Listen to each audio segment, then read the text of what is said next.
Good evening, world. Stay strong in Jesus.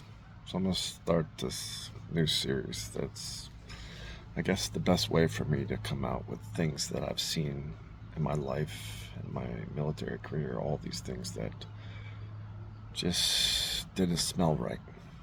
And that's literally and figuratively. But the first one I wanted to do, and it always made me wonder, is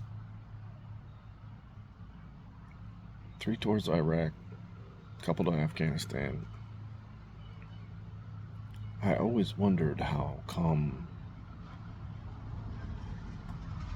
there was no fortifications or real security on the gates of large bases like in Baghdad and Al Salim or, or Fallujah, and even all the small camps that I was on, like Camp Kalsu, Skandaria,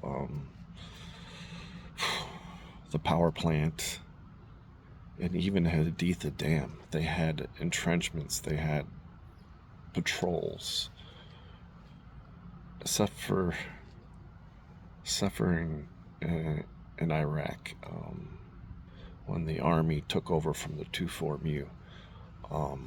They stopped doing patrols and they stopped going out and they just occupied. That's what the army does. It always smelled funny to me. But in Afghanistan, in Kandahar, it was funny to me because it's a huge base and there's so much going on, and it was literally like a retreat that you could go to and say you went to war.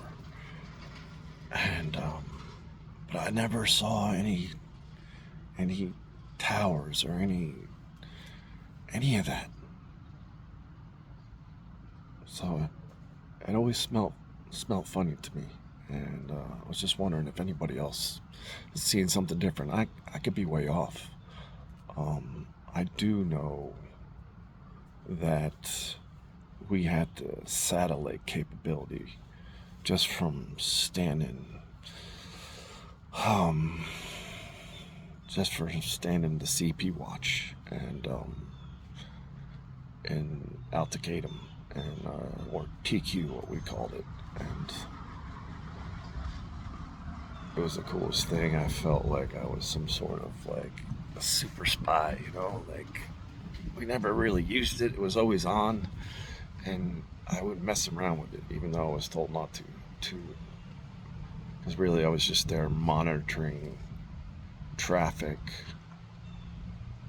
for our guys that were out on convoys and stuff like that. So I was monitoring, like, hey, if I had these certain things that I would wake up the CEO or the officer of the day, and if something bad happened, like a death or something like that, which in the month that I did it every night, waiting to leave Iraq, and I got to see a lot of cool stuff because these message boards, because that's the way they were doing it from the equipment. You could actually message board what was going on, sit reps, all those things like that. And that was the most interesting part of the watch, was monitoring that traffic and just looking for cues for your guys, but at the same time reading all the stuff that was going on while everybody was sleeping, but no one was really guarding outside the wire. And I remember looking over the side where the smoke pit was in Takadam, and there was just a couple pieces of concertina wire, not even staked in like we learned how to do, like triple strand and stuff like that. You learn how to do the old Vietnam era stuff that they taught us that related really nothing to Iraq, and the fact that Seabees, for the most part, were retarded when it came to convoys and in combat zones. And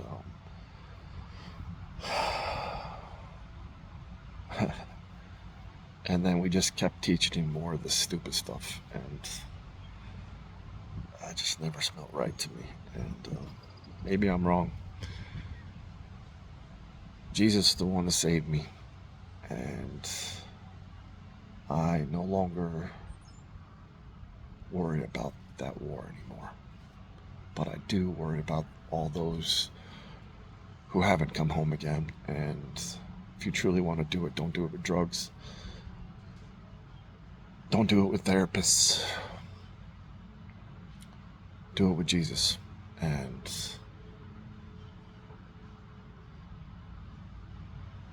you will know a life that you have never known before. And I pray that more gets done. Because there's a lot of people giving, but there isn't a lot being done. And the government can do a lot more stuff and has done a lot more stuff than you can possibly ever imagine. And there's history books on it, and there's people out there talking about it. But we still believe that our government is doing it for the good of the nation and the good of the world, for God. But they're not. Stay strong, world. One love is Jesus means something to me. It should mean something to you.